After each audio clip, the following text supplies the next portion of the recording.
cocoa from farmers and stock for hedging or other trading decisions. This was due to the financing model invented in the year 2024-2025, when the syndicated loan failed. Under that model, the buyers financed the purchase. By 2022, Cocoa Board finances had deteriorated badly. It defaulted and restructured the cocoa bills in the year 2023. For the first time in the history of the cocoa industry, in 2023, the annual syndicated suffered significant delays due to the loss of confidence in the Ghanaian economy and the sector. The first tranche was received on 22nd December 2023, 4 months after the commencement of the season. Cocoa Board projected an output of 800,000 tons and committed 786,672 tons in contracts in 2023-2024 crop season. However, actual production was 432,145 tons, a deviation of over 45% from the projected output. Variation in crop forecasts typically vary between 5 to 15%. Hence, a deviation of 45% was unprecedented and unacceptable. This resulted in a huge rollover contract of about 333,767 tons at an average price of $2,661 per ton. This resulted in a loss of over $1 billion United States dollars, which would have gone to the cocoa farmer or other stakeholders. In 2024, Cocoa Board could not pay the final tranche of the syndicated loan, which was due in July 2024, and received a 70 million United States dollar bridge finance from the Ministry of Finance to avert a default. Despite commitment to repay the 70 million bridge finance owed to the Ministry of Finance, Cocoa Board defaulted, highlighting the dire financial strait of the organization at the time. This debt has since been inherited by the current administration and the current management of the Ghana Cocoa Board. Now I will take you to the proposed reforms. A careful, and I won't say proposed reforms, these are reforms that I'm going to implement immediately. I was sa cocoa and sensem noa mu ena Dr. Ato Kaakyire forcing one also assign ekoswa edi to Jan Ochire mu say as mismanagement bi aba Cocoa Board ehonum eno nti aban no ene cabinet agiatum na wahye se empanimfo enko na animuanimu ya wonkoye nhwehwemu said ye be ya wo behunu de nti a mismanagement amfie be se enwotwenie no atimi akoba ne saa na afin so wasanso ahye se empanimfo enhwe na wontia kokofo kokoakuafo wonum sika ya akoka koko krachefo ho no wontia ne nyina emfa ema wonum enne ya yedi nkomo yada aban enhya sese wotia sa sika no ede ama wonum ebra Dr. Ato forcing egusu di nkomo no sei ena woka no reforms. A careful, and I won't say proposed reforms, these are reforms that I'm going to implement immediately.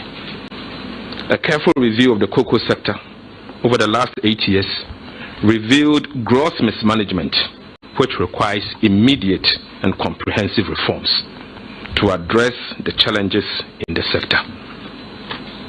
Cabinet has therefore decided on the following reforms to guarantee a fair price to the cocoa farmer, secure the financial viability of the cocoa sector, and ensure the long-term sustainability of the cocoa industry. To bring relief to unpaid cocoa farmers, Cabinet has accordingly directed the Ghana Cocoa Board to commence immediate repayment of all affected cocoa farmers. 2. A new Cocoa Board bill will be presented to Parliament to implement an automatic adjustment of producer price to align with movement in the world market price, exchange rate, and other key variables, and guarantees a minimum of 70% of gross FOB price to be paid to the cocoa farmer. A new financing model for cocoa purchases and related operations with associated benefit for increased processing will be introduced effective 2026-2027 crop season. The current financing model was invented as a necessity after the syndicated loan failed after 32 years of successful implementation, and it was proven not to be sustainable. In fact, it has proven not to be sustainable. The financing model is entirely dependent on the buyer's willingness to bear the financing costs and to pre-finance the purchase of cocoa. The key motivation for buyers in the previous season was the rollover contract priced at a rate of $2,661 per metric ton, when the existing market price were above $8,000 per metric ton. Once the gap between the rollover contract and the market price closes, and the majority of the rollover contracts are serviced, the buyer will not be willing to pre-finance the purchase of cocoa crop. Alternatively, the previous syndicated loan model requires that cocoa board sells for most of the raw beans to lock in the contract, which repays the loan and serves as collateral as well. Na Dr. Kasela to force nsem trefon komo twetwen yechi enedom kuma ewo mrahye bedafie basumku a won mo hwe nuane kwadwuma ne kokon nsensem so ne fa no nsem trefon hyemum. Na Dr. Isaac ya opoko e ranking member ene kasaye wose no kwasam pa wo mutie Dr. Kasela to force ne no wo mo ra ho papa sa aban epese wodi akuafo dwrim na wobu won mo fa so sa ebra Ghana akuafo ene oman Ghana sikasem ye economy no na chiri kase ye sesenka wobo akuafo ho bra yie na wotue won mo ka yie ema wo mutimi kwaso a edo koko no. Dr. Isaac Osaya onasma wo ka nyina ene said na ban ehwan koko obuo so ebedu ba bia ne won mo de akoduru ya no kwasem se na wone akuafo ani ne yie wasi wiase amansan dwaso eniema akoyia se neikra na bibi ato achewa eni kwansa Ghana akuafo ena eso eho empafem enti ne won mo eka ene se de edikan koko obuo no aban ehwan so no wadi akuafo dwrim aya won mo kana na ebu won mo afaso na ebetumi a won fa chew panso ya emudo emre Ghana koko akuafo. Mobetia President Kase offer emergency meeting. Yenina emergency meeting na offer no. E dia sempapa beba. The na meeting na so obekase finance minister. Kwa we sika na fa betua akuafo ka. Efisanye na nko na cocoa price akofom. Yewura kofo abreso cocoa price akofom. Kofo pe kwampapa so editua akuafo ka. Yewura o mampanyi kufo ado abreso. National price akofom omampanye pe kwampapa so editua akuafo ka. Akuafo na hye Ghana sa free set tate kwase di cocoa buy 1879. Ni efe na FOB. Price ade bi ekogye no international market no. Yemfa ni nyina ma akuafo da. Da bia yetua ne kese na 70% ohamu chechemu aduoson. Eduru me bi kra tiba form 40% penny de ma akuafo. And the international price are called for more. Afipe na omubu man yo. Afipe na wati akuafo wo mo akatua wo de ma wo so 10 million. 10 million no. Nti akuafo wo mo nya de en. Akuafo mo nya akuafo na show man yisa ye ma ye scholarship ye de bi ya kwan ye de bi CBB a akuafo na show man nyina na no ukohwe Bank of Ghana omo report ba ya report no nko ase AFIA nko ano 2025 nko ano omo nya $3.9 billion wo de fa multiply current rate into sika no akuafo sika no omo de ye de na ebo ne ko form awo kotie akuafo omo akatua de ma wo so 10 billion bag of the baby bia nti mo gidi se one akuafo edi ne ye ye beto aba assemble ne yantian free ye ready ko poko assemble ne yantian free ye ra atofo sen ho se nyame ya adom mahama na mu o se wonni kokofo akopa asase wonni kokofo akopa asase enti asase ayen ko penanu nie resetting no enu nie resetting enu nie so ahu na yentini panyin samda say ya tikoko akuafo eboso koko akuafo na ahwe o man yi saa entimedia mesre say ya tikoko akuafo boso dia ene ye Ghana ha ye ne ye adwuma nyina yenti obia koko na katua so ena koko border chief executive monkohwe ne office ba bia na ne manager office wo e ho na wode aye dan ne monkohwe ne fie asesi awaye afin kwa wato Land Cruisers 4 na ane dia yente so enti na katua ne ye bete so ena me wura ko pa ada me wura ko kese pa e ya ada me ma me wuye ena dia kiba e ya twa sa de no mo e ya twam enti resramo mo nyina mo fama no tumbi ne ankiya yensu Ebusia Dr. Isaac Yao Opoku ena wote se wo ka se resetting no yekodi enoa enie no kwasem enne de akoso no enye ne ya anasa aya ne ya pa asene ebra oni ewuye se wo ba wiase ade bi aya ne ya pa na ne maame wubre enne de koko bo no aye hwan so no aba betwam yo na ono no wie ya pe ena ofo ase ayerebi mrahye bedwane kojo ponkroma One also a ranking member, our committee, one more show my gun as sick as some and toche and in punto so. One also the say a tuja. Cabinet meeting, emergency cabinet meeting, say, according to inquire the first way to Kuku, for Eka. A do a mra, I also offer cabinet meeting, say, who could drink inquire a bit to Kuku, for car. Next year, say, assemble and our katakataso. Asem Casio, Hona katakataso. Now, sa announcement where my say Coco board, Encotia, Equiafono. A Ninian so be as and say, a Camia say, next can order that, and a Coco board, a bois passe, or Nanya sa de away announcement say omunko tua sen. There was a binding and say or chef finance minister na we no kasa ne say prekope onkope sika de friend emergency liquidity assistance Emma Coco board na Coco board mfintua. Sanya sa na abeka say omunko tua omka de na ne chese ne sika no wo ho na broni trimodinti na onye de untua wo. Na eden na akofa we aba yempese mo re befi ne ma no akofa we aba ba ko ne say aban we ba no ma sakra o ma sesa kwan e fa so ton ye koko. First, now you the initial dachi ebo future prices and as a forward trading. Now you ton hanchi chemu edio son 70%. Omba no mo se ye nim ye nti o ma sesa no. O ma pam mpanifo ni bia ye de o mo nkofo abehim. And no ma sesa no say o mo beye 30% on futures. Eno na akofa we aba. Etosu menu de akofa we aba ye. Dollars o mo pompigu system ne mo nti no. Amaga na cedi no na ho den epeja ekwan a oni nyina so. Into would the name of Manoni and Nani Boako Edin. Until I'm seeing Coco no boy then I edin. Now, you catch them say, economy will manage now. The sun not that winning check his way. Yeah, a baby chain who goes over Coco quick for. Sir Edom Kumano, Efre, and some telephone share more now or more Casafa Sikasam Hussein.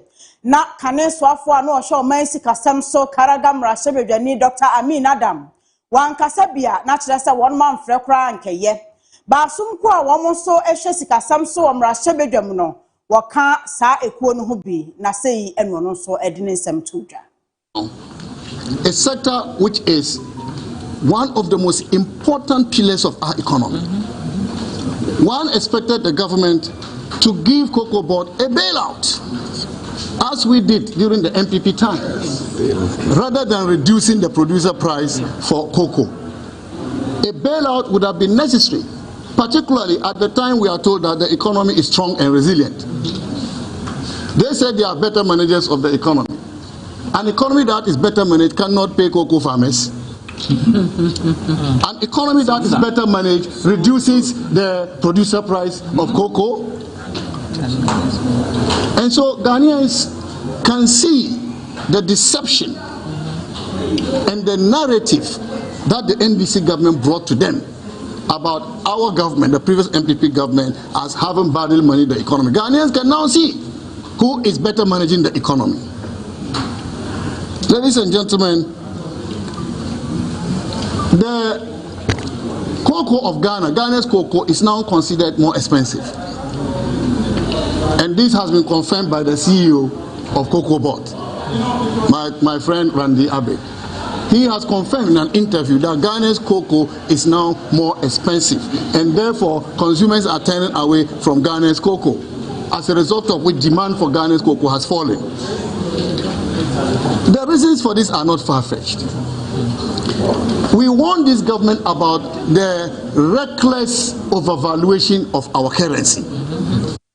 Wo cocoa Kaakyire ensensem ene sede yate wonum ebo so no ne nyina empanyimfo bu baby se baabi a panyini se wote wonum a wobehunu no wo abofra ye de wosi wo nyina dua sompo a wonhunu ede enti na meka saa anopai wo morning show ya fache TV ye de ba day break so na honorable osai che mensa bonsu ono na akane na woye mrase bedwani edema omanfo ya wonu mo swami abato mpesua so na wono asa di juma wo mrase bedwafie se edom dodo no wonu ba no dani wadi bi pen na no no wobetina ha na ye di koko hu nkomo ane ono nso se opese woka bi na wo kire na adwen na wo hu de aban no pese wode ba na sa na muntu a aban no pese wotuo no wonhwe na wantu eni sen a se aban no nim na se wotete ebo so a ebema wonu a wototo koko wadi kan atoto bi egu hodada ekwan ben so no obefa wobetumi akọ na wakotua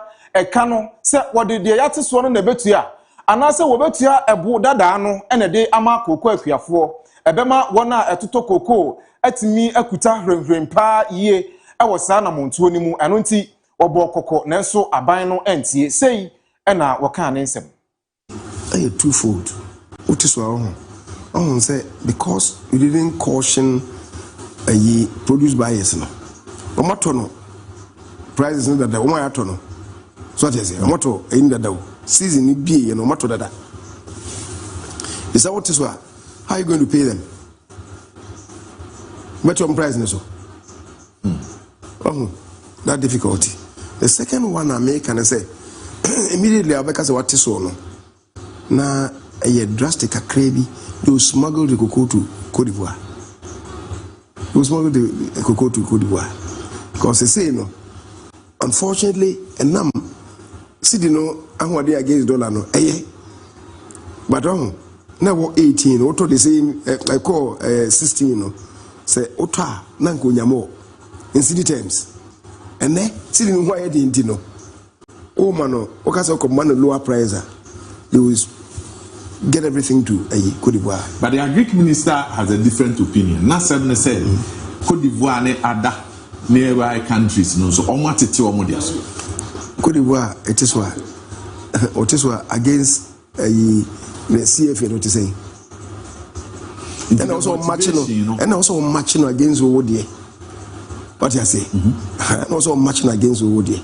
They say if I you say gold world market price ekosro I establish a gold board na omoto afi could be no imagine na ekosro and ye ya can say gold price per ounce is in the region of about $4,700 to koto let's say also auto no 4,000 imagine no 700 you can buy at 4,700 because there sinipa kono se bia me fa se o export to second bebom Ebusia ye free koko nsensem ho ne de ani akere emrahye bedafie ene Ghana mrahye bedwa no akọ asetena ama wonom apa emfie nan enhyehyeye ewo mudwumadie mu a wonom gidi se ebeboa ama wo madwuma no atimi afa ne ntoma pefra na atumpon wonom enam sa enhyehyeye ya so ebehwe se wonom ede wo adwene ebebo niema foforo epo na watimi ede apia mrahye bedwa ne dwumadie na afa ne ntoma pa efra awosamfie na mu kosi afe 2013 dwumadie wato den corporate strategic plan na opa ho ntoma no na emrasebedam chiamehene right honorable speaker Obrempong na Bagben kasa en wochirem se ebremu osusu senka aban ebeboa wonom ama won matumi asi edan kokro fufro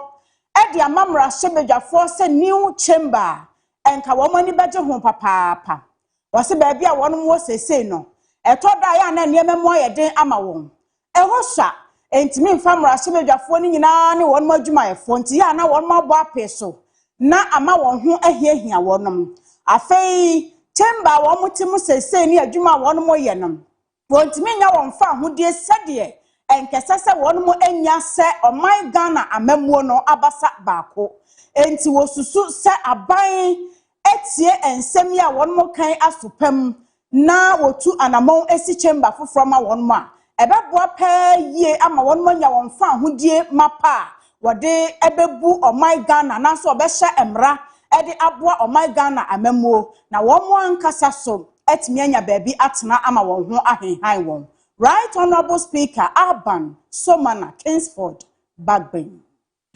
We have been crying, and I hope you support us in that at least we should be liberated from being tenants of the State House to having our own premises as an arm of government. There are a lot of limitations, infrastructural limitations. It's not been easy, even when we are about to take a decision. And you can't take a decision when there's no consensus without voting. And that you just have to rely on the human resource. And you see the challenges. Now we are trying to upload an IT where we can have e-voting in the House. So we are starting the pilot, and we believe that it will ease up all the struggles that you see usually when it comes to decision taking on the floor of the House. We have also done a lot in trying to modernize and improve the small facilities that we have. But truly, we plead with the executive to release the parcel of land around here for us to develop. We need to have a permanent seat for the pillar of democracy to be housed, a parliament house. So you see some of the structures here, we can't have access to them until we ourselves pay, including the banquet hall. And now it's falling to disuse. We have to spend a lot of money to bring it back. So this strategic plan has been developed in that.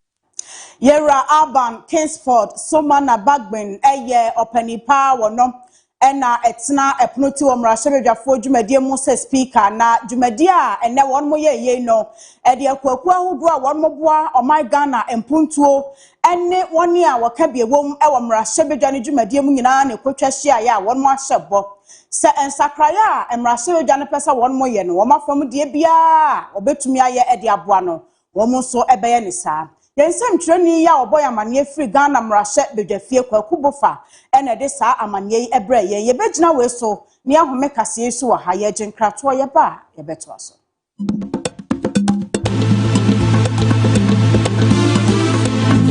na wase ensan enfamra prime time news wafache TV yegusoa ede kase a yensaka esomo ewo hanom anonti kosoa na etna wo fidi achi na hwe yen na watchi mu ene bosomi yesi mu ene Eastern Region Koforudia wonomaji wondin pa ewo sukufo enhyiamudi a aya afibia wonom kohia mu na wodi agro mekire superzonals no ene bi na ekoso ewo Eastern Region Koforudia na no ana ensem a yeti ede afiri honom enadai yene Education Minister Deputy na edi nkomo no wachire mu se emrante kwa mienu na wonum ho aka na wakoka aposifo ensa ekwan ben so anase dwumadi a wokodi ye enesen a wonum akoto mona ene asukufo akosie mu a wonum di agro no se won so akotete baabi akoti sukuu ni abayoa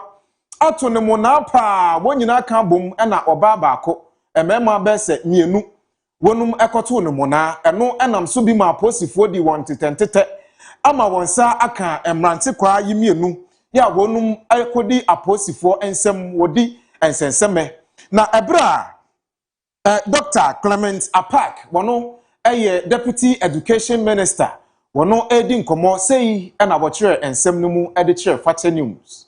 Kede case, that was a typical example of the current approach as far as the ministry and government are concerned in our aversion to acts of lawlessness and misconduct. Then came this other very worrying development where reports again came in from the eastern region indicating that during the Superzonals sports festival, a young girl was a victim of rape and another student was a victim of stabbing. I was the one directed by the minister to take it up, and through the Ghana Education Service, I can inform the good people of Ghana that 2 culprits have since been arrested as being part of the perpetrators of the heinous act of rape, and they are assisting the police in investigation. The young lady herself is receiving counseling, and we are doing our best to ensure that she's properly rehabilitated. Investigations are also ongoing with regards to the case of stabbing. But let me be clear to both students and particularly to parents. Students should be informed and they should know that we will not tolerate any acts of lawlessness and misconduct.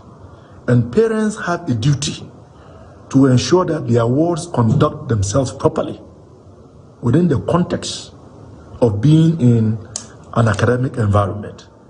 If they do not caution their wards and look the other way, or Koforidia Superzona siyasia na yebebo wa manemre bi se yakowo wo bi sekan na ehwa so enasa emonatu yi esan ekoso eno nam so ama education GS bonum eni abrepa eno nti Dr. Clement Apak ekoso a ede kokobonsem ema sukufo eni wona achirade se wonhwe na womomoden se wobebo won hu moden abo sukufo ho ban na fi sukufo so enhwe na wonhwe yie pa samonato ene yakoko ntokwa yakoko obi ya de sekan akowo obi no wonche won ho firi ho na aban no waye krado na wasesie no ho pa se wobebo sukufo ho ban efiri se wonum ene oman yi edachi. That the Ministry of Education under the leadership of Haruna Idrisu and the direction of His Excellency the President would no longer tolerate acts of lawlessness and misconduct. And since we took over the reins of governance, I can give you several times and give examples where the ministry through the Ghana Education Service has acted swiftly. One popular incident was when a number of students, past and present, from Kede Senior High School assaulted one of their teachers because he prevented them from cheating during the last WASI examination. That issue came up, and it was of concern to the minister and even the president. And although the teacher had made peace with the students through the intervention of their families, we still insisted that the law ought to take its course. Subsequently, the students were arrested and they were taken to court. Yadaswa wokofodia ensensemia Superzona sekoso bosumida na toso enaiko sinsia na wokofodia sports stadium niema ahodo sisi ye emenam so minister akasai na Ghana Education Service o my Ghana tena yekese a wo mo hwe nwomasuaso enso de krata aba bontene wo kire se nkwada wan mu kodi anyambrasem ekoye tutrasem de wo to obi mu na ne wo obi sekan no suku ahodo na wo mu fifiri mu no wode tabo to sa suku ni nyina so mfie mako mienu na sporting activities ebekoso nyina nyade asa suku yi wan mo ebetumi de wo ho ahyemu bi suku ni ya miensa na sesei wakodi nsenseme ewo GS mpanimfo ensemu wan mo ne Kofodua Senior High Technical School Septech New Jabin Senior High School in Jusco, New Insutem Senior High Technical School in Sutech. Na mpanimfo ebo amaniese krate ya wo mudi AFIA enra no. Enra danwa ena sa ban anase bra wo mo ewo agudie mu nsam ene aniama hodo wo yegigi wo mani wo suku mu nyina no hye ase. Enti efrise suku no betena sese wo mo eboabo wo ho organize competition eno wo mo ntumi nya biem obi so ena ahyehye dwumadie no a won ntumi participate wode wo ho hyemu bia enye yie ana sempo ebi agokansie dwumadie ekoso ewo Kofodua ne mpotamu hwa na wo mo pese wode nkwada ne ko ema wo mo kohwe bi eno so wabra wo mo eye quiz debate ana se cadeting ena ekoso ewo zona anase mantam no ankasa mu nso a sa suku miensen wo mu ni ho kwan se wo mu piedi se wo ko akohwe bi anase wode wo ho ekogi mu ena entertainment programs eniama hodo a won mu ye edegigi wo mu ni se ye suku nu mu na wo mu hyehye anase de empanimfo eda Kofodua enwumasua no ahyehye no wo mu enkomu bi na krata ye ba ye Orayire IV Asantewa owusu ono na epoye mantamu waye kwankyerefo a wo hwe nwumasua so wode ne nsa ahye ase ena wo mu si ne people say Ghana Education Service ewo mrakuni ya ebo wo mu dwumadie ho bra enti section 2.17 GES Code of Conduct on Physical and Psychological Violence eno na won mu gina so fi se suku miensan mu nkwada nyina busa mra no so AFIA Article 7 and 8 Ewo Eastern Region Schools and Colleges Sports Association Code of Discipline se won ma hyehye agokansie dwumadie ahohyeso mapa esese enkwada no da no adie eho mra eda ho nyina ewo Kofodua no suku miensan ebuso enti ban 2 years no achi obi etia 500 Ghana cedis na omate committee se won munye nhwehwemu niema ekoso no ebia bibi seye wo mu wie bibia no de amane ne babetu dwa eniema seye ne ho ka no suku miensan ebesan afa na won matua Ghana Education Services say wo gina krata isu akaseti asetu trasem ane akakaben akokroko sam ane suku nkwada edie ewon to aso suku ahodo mu no se wo mo nsoso so wo yo ba tan so otubafo anye sa free sabre ye kwa wo mo omani ada ho no akwada bia di sebi nkwase asmete sa won mo behwe wo yinadi afi suku mu enti omma nkwada a won mo nya kakra no enkonkosai bebre no adesua nti free sabre obi anfa wei emmo ne ho kokko enti suku miensan die emfie mienu achi ansana dwuma bia won mu die de ye entertainment yo de ye agokansie mu die o watumi ade won ho ahyemu bi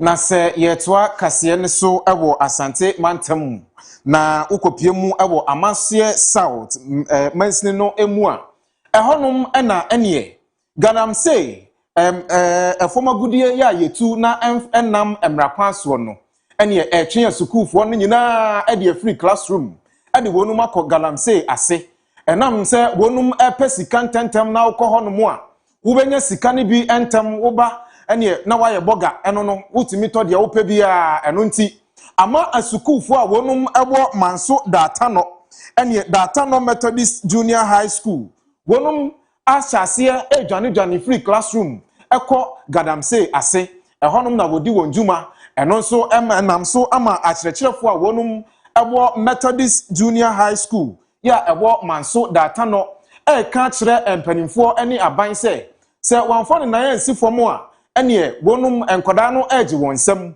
awofo moa ema wontimi emo enkwada ne ho ban ema wonom ema sukuu mesua de eno nam so bi ama ene wobepie mu ewo manso data no ene enkrokto ahodo a etwa honom asia enwomasua ene aduasua ho ensem pa ekofom enam gadamse ya etwe amofra no ede wonum ewura gadamse asie headmaster Stephen Atta ena ene ensentrofo edi enkomosei ena wo kire ne nsemu Katana Methodist JHS. You can say 200. One of our major challenges, say MS school. Somebody who and Kradokra a classroom. And now a Jumana Wahano. And Kwani Disikechi. It school ni party. Like I say, a bar, a teacher for the moon, school no way and Kwani school no omajai aboyeso just over 5 from all different means person kwan be school and so we dey nia no a dey da ne da e me ya de bia e haye pa e teacher for modern am bo no okrom no say bi ne ya han mo nso so ye bo ye ho modern enso enkora no emwa ye eto so biem ya haye center ya twro BEC every year bia no ye nkonwa na omo me free different ebeba abetena so nti baby ya remove nkonwa no akonwa so wode ko wode be nyina na elusu enti ababy ano ama ye wo hawo nkonwa ho enti ama sesi ya me no kase ye nkonwa yete so enso e ka JHS enka edese oba bananka one seat no na enipa mienu ene te so enti no ye hawo ba ko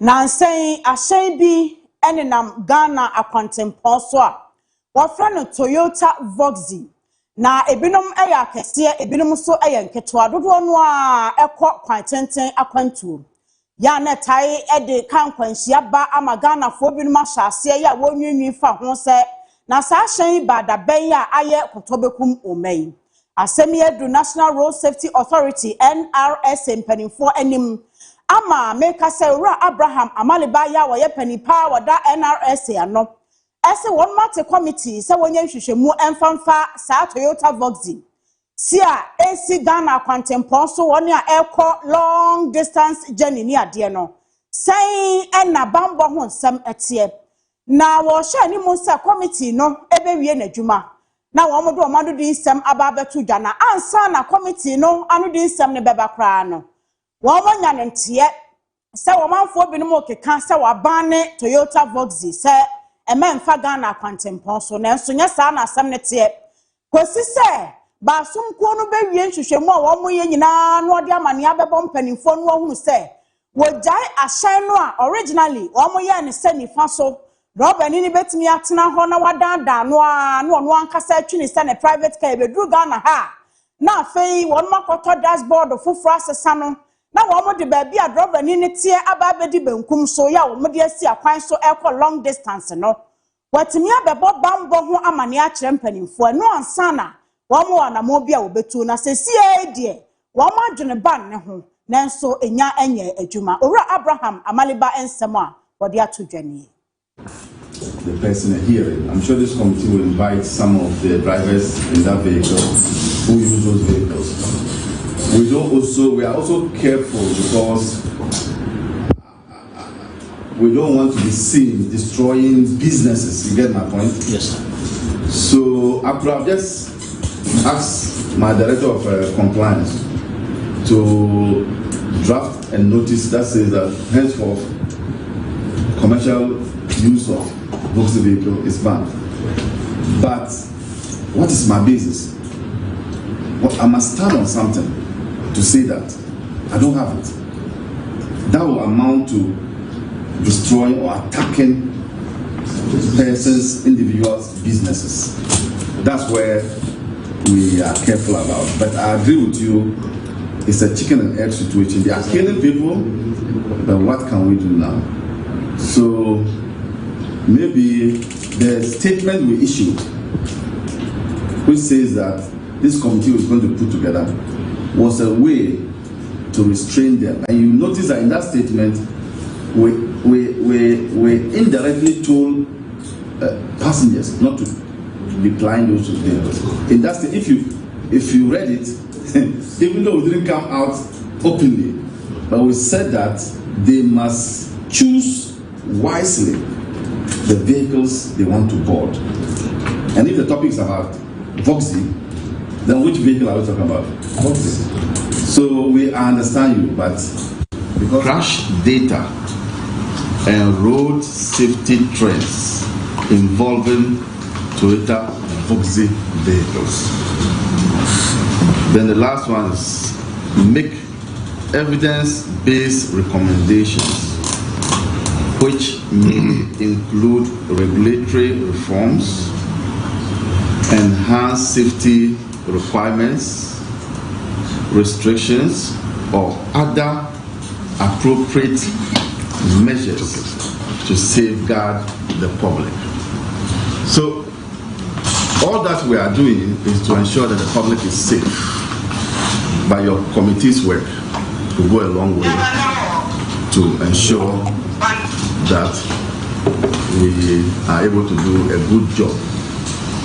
We are giving you 1 month because this is like a hot potato. It's a burning issue. People are dying. We cannot go beyond 1 month. So we are giving you 1 month within which to present your reports, and we'll give ourselves 2 weeks upon receipt of the report to start implementing your recommendations. We are not going to take away anything from your recommendations. You can be rest assured we'll be transparent. We would walk the talk as an authority. We are not going to cover anything. And I can even say, even before you start your work, that so long as we are concerned at the authority, your report will be made public to the Ghanaian people. We are not going to cover it.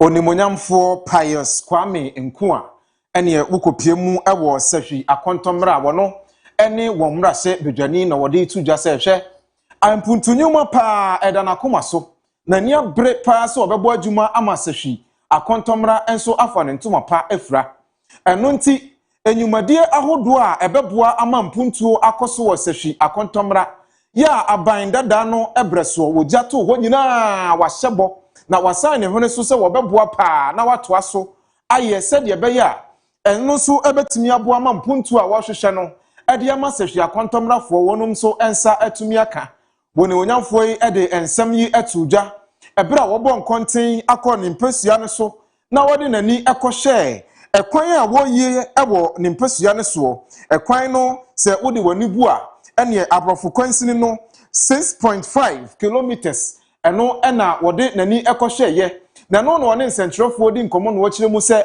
wono de waba ede ama akontomra mpuntuo ene wonum enkankoro eno nti wonfa ho ene se project bi wo hono mu a eya abandada anase eya aban foforo ni nyina eye akontomrafo dia eno nti wobeboa na wabbo moden aye ama mpuntuo so atimi apa ehonum Achesa ebi kura ekọ eze iso atu for some years nkorai akumkura na nsi otwa le automatically o say ana abuni hia okọ amare no beti ni kama esi ho ye bi community centers kodukrum ye body new schools because look ye establishing new schools at yama nkola na umunya between 4 to 5 6 years for na wamama me sabe because of say you know say you know the major economic activity farming and it is akwara no ewo point A that's also go school ewo point B a first distance na ho na sakwara ni so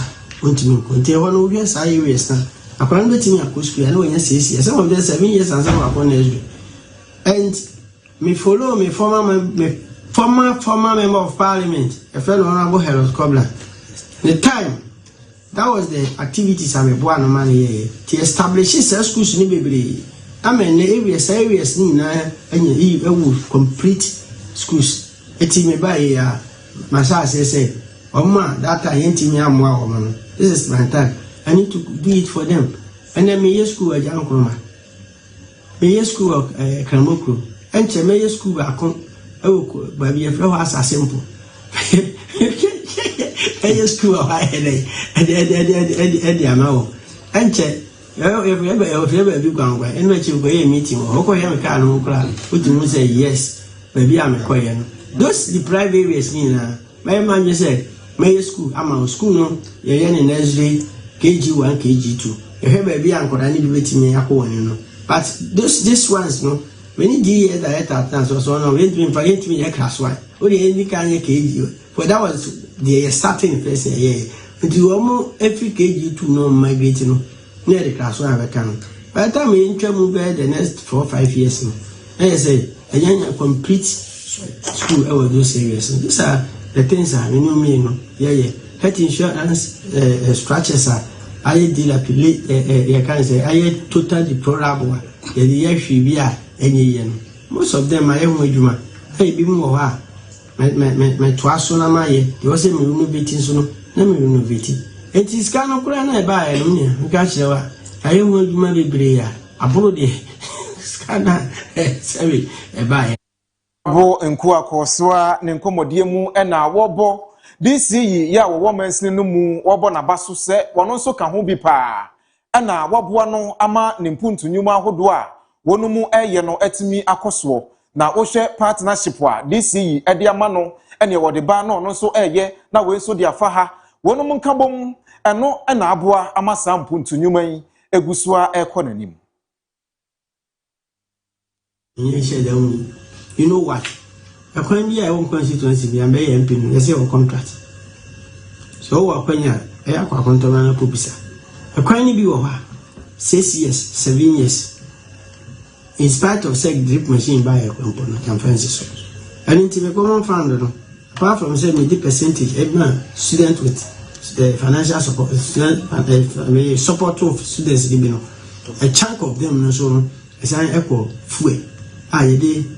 Food the machines no grade and I can tell you on authority I'm telling you today with a proper collaboration between myself and this Okom constituency feeder rules no the team agreed almost 80% of the feeder rules in my constituency I am telling you and then now I say the leader just completed Asinsu and Obasare of Ibasare Obesan Aba once I put to be a media so what I'm telling you Bobo minim diaka and now I know because will be a flower the woman's son or being chrome terrier chrome dear Bower to Bower Johnson to Bower Okra chrome one wine so it's this aqua women and every feeder will be a home constituency near training the life of the JJ chrome as super county or my family I didn't say they have interest because you know what? This number NG time this 2016.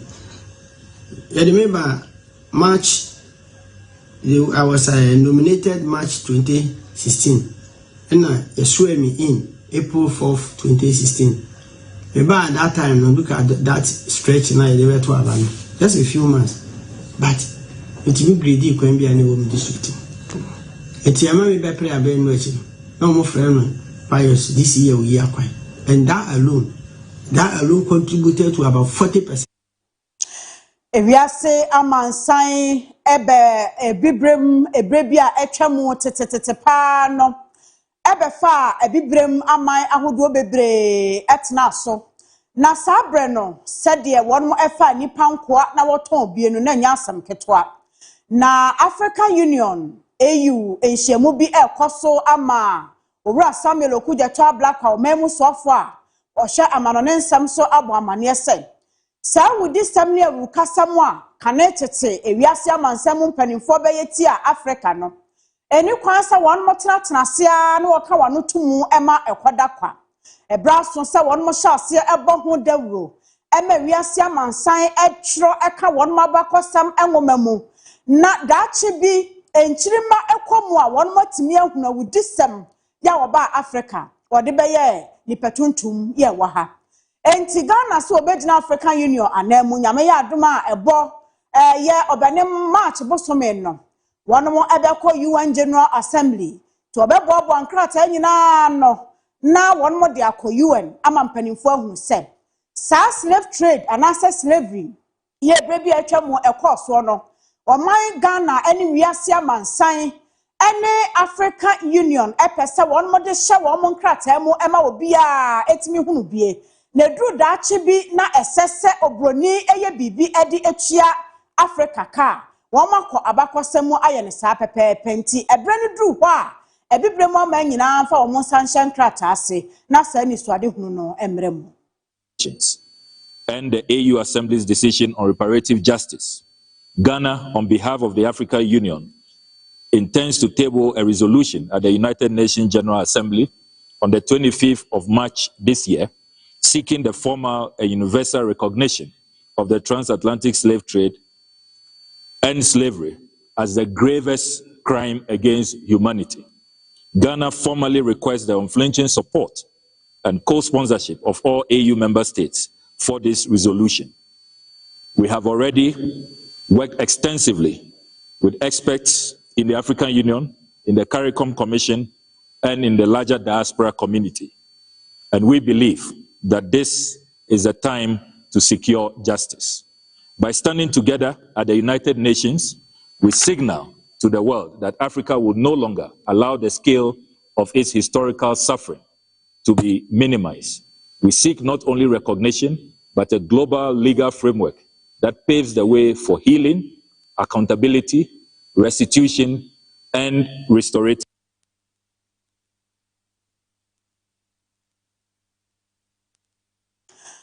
Ora Samuel Okujeto ablakwa mani boy so ena yegyina ne awie kase ni nyina Millennium Construction eton safro se wo ye abrantie ababaawo a wasisuo wanya sika kakra to baabi wo pesa wo to asase esie ema odaache a fa ho bebo wo no baabi a wo pa asase ni bia ne tetrete se de tie wo bedi wanim no atobi ama wo machira kwan wo Kumase Boshan na Yas Junction nya asase nkwa na won mo eto wo san esisi adanti wo pesa wo si wo dream house esi wasase so bi so a Millennium Construction ebeye sa adwuma no ama na wo betumi afa numbers no egu screen ne so na ne mpanimfo edi enkomo afa enkaibo we ehono mbeje wo fel so na wo masomo ama wo so anije awie wo peye wo mada romantini e de kase ya besomo ma kenkan fo ye me AFIA tune wa Petri mene Obrempong Lisbon Perry abusia ye da mu nyina se ene mo bra nwumre modwe ehwe ye nyame ya adoma watching fie boja ye kase